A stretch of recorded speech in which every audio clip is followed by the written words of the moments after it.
আমাদের চেয়ার দরকার নাই, টাকার দরকার নাই, পয়সা দরকার নাই, ঈমান নিয়ে মরতে চাই। ঠিক কি বলেন? আজ থেকে এক স্লোগান, ঈমান নিয়ে বাঁচতে চাই, ঈমান নিয়ে মরতে চাই। কে কে রাজি? নারে তাকবীর।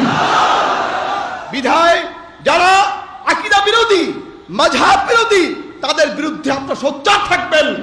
সবাই সেমিনারে বক্তব্য দেন। কে কে রাজি? নারে তাকবীর। ছেড়ে কথা বলবো না, মরবো ঈমান নিয়ে মরবো, মুনাফিক হয়ে মরবো না ইনশাআল্লাহ। মনে করেছে আমরা সব দুর্বল হয়ে গেছি। একটা মানুষ যে জাতি জীবন দিতে পারে, যে জাতি জীবনটা দিয়ে দিতে পারে, সে সব পারে। ঠিক কি বলেন?